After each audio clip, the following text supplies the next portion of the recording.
What up, Super Fun Force? We're back with another Dragon Ball Super Card Game video, and this time I'm going to cover my Trunks deck. This is Trunks, but on the Awakened side, it's going to be Super Saiyan Blue Vegeta and Super Saiyan Trunks Father Son Onslaught.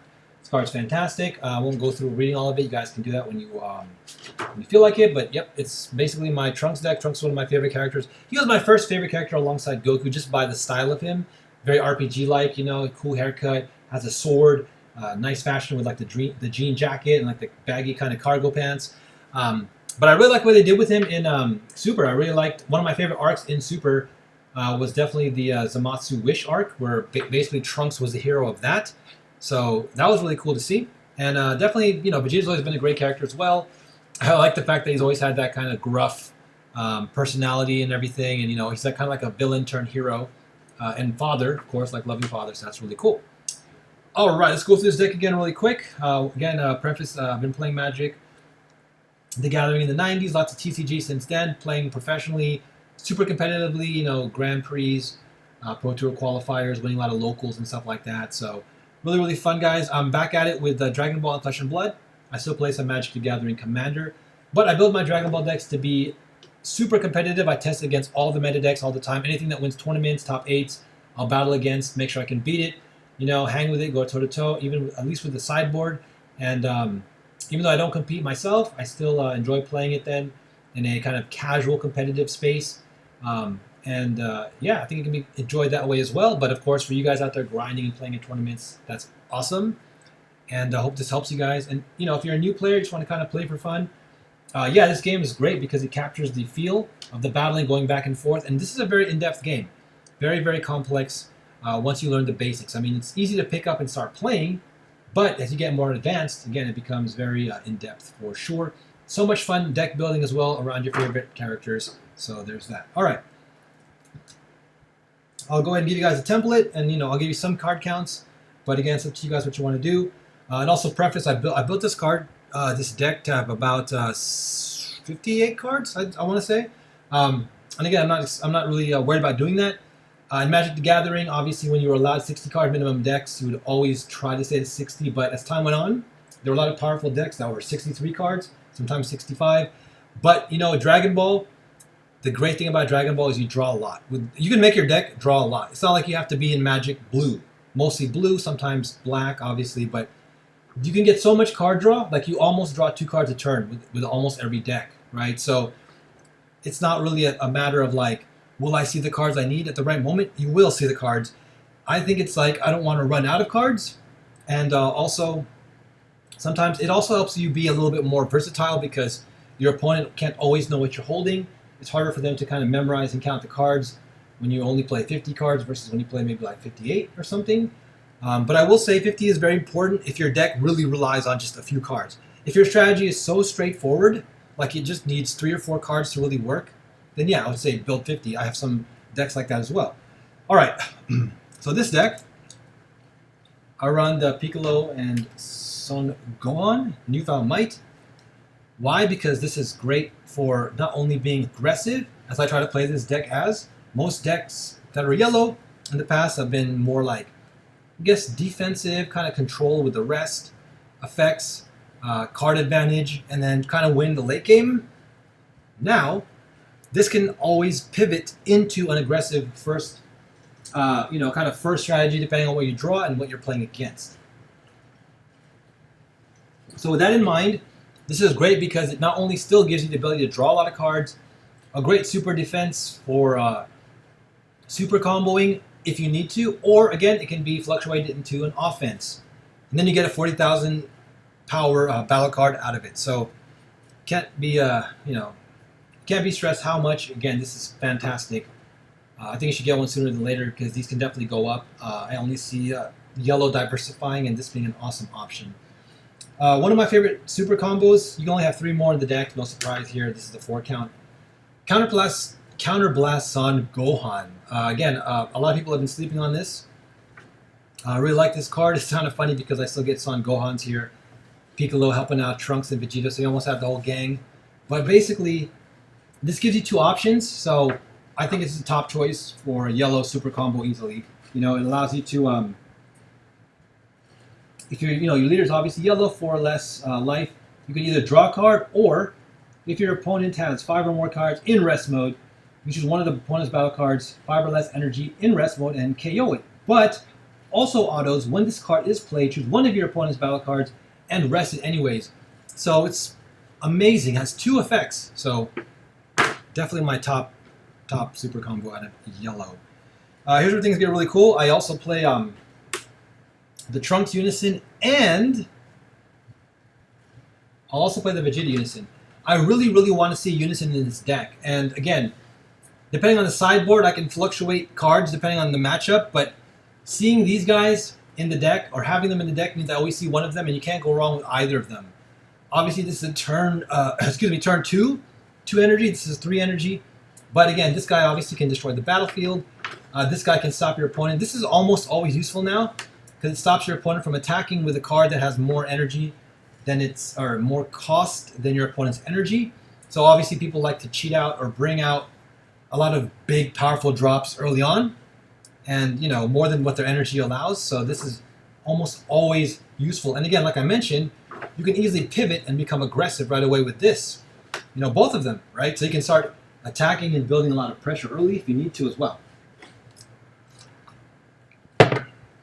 So what else do I got here? Always got to play. Oh yeah, and also if you guys have seen my Yardrat Goku deck, I always run the Release from Evil, one of my favorite cards. Let's put that here really quick, for sure. And then let's see here. I do run the Bulma. You got to run the Trunks. The Vegeta, which gets you the other Trunks, and then can get you the other Vegeta. And this is all self-explanatory. This is all the theme of the deck, because they replace each other themselves. I mean, lets you draw cards if you evolve, and then on top of that, barrier, rest stuff, and then this KOs. So great options there to be defensive. And then I actually run 3 to 4 of these guys for the actual the Super Saiyan Blue Vegeta and Super Saiyan Trunks Father-Son bonds. Because, again, you will see these guys right away, and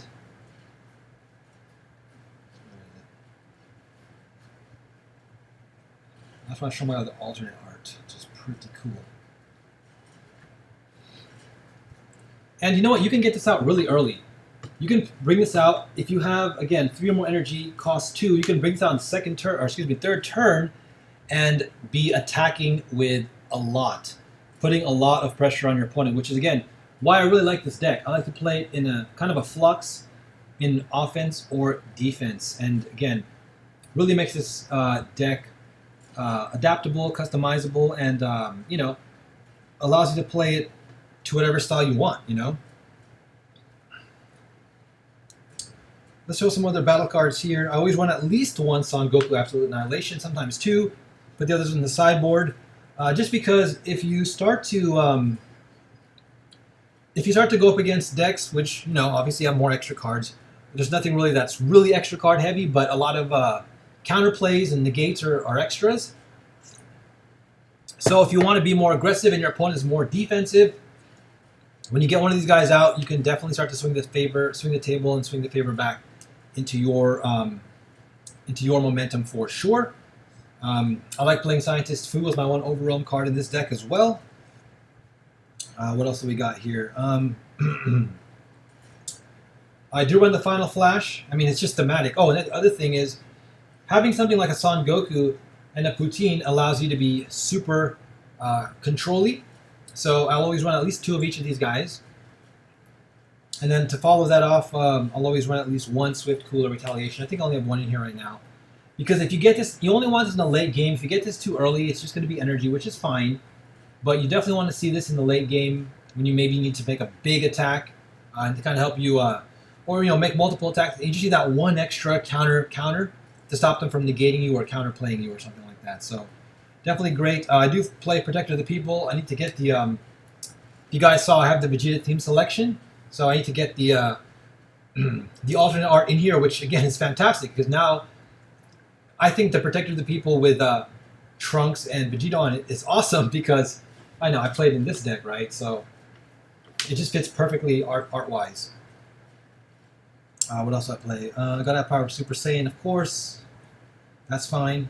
I also play the Bardock in here, just to have extra, again, aggro power, dropping a free 15,000, and again, resting. This is a great card because it's both offensive and kind of controlled defense, which is, again, what I like to do with this deck for sure. So I try to run at least 2 of these. I just put 1 Flying Nimbus in here. What else do I got? I think the other main thing are, in this one I play the Frieza Army Reinforcements. Like, for example, I don't play this in the Yardrat Goku. But here, it's good to have something that you can definitely play for free, because in this deck, you kind of tax your energy every turn. But that's why stuff like, in the 3rd turn, you play this, you can have 1 energy open. You can, then you can have this ready to go as well. Flying Nimbus would then cost 1, so you can still be able to play some cards that you have to actually pay for after you start to go aggro with your father-son bonds here. And then the other one I play, I don't play this in all my yellow decks either. I play the Black Kamehameha here because it allows you, again, the flexibility and the defense that you might need for that. Here's my other Final Flash. I play 2 to 3 Final Flashes, depending. It's kind of cool having both artworks for sure.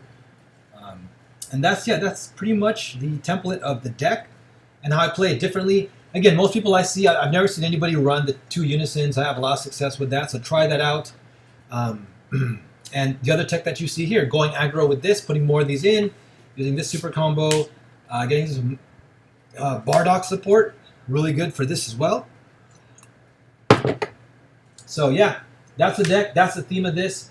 I think most people, everyone I've seen with this placing in tournaments, have played this mostly control and defense, but again, I like to play this 50-50, being able to be super offensive if you need to, guys. So there you guys go, one of my favorite characters, and again, one of my top 3 decks for sure. And I hope that helps you guys out for sure. All right, thanks so much for watching, liking, and subscribing. And again, I have new videos for Dragon Ball Super every week. And I'm super stoked. I'll be doing a lot more content when Zenkai comes out as well. Hopefully bring you guys some more gameplay and stuff like that, either via webcam or untap. And hopefully, you guys will check that stuff out. So don't forget, keep your faith, safe, pray, spread that love, be positive, be thankful, guys. I'll be coming back at you. Peace.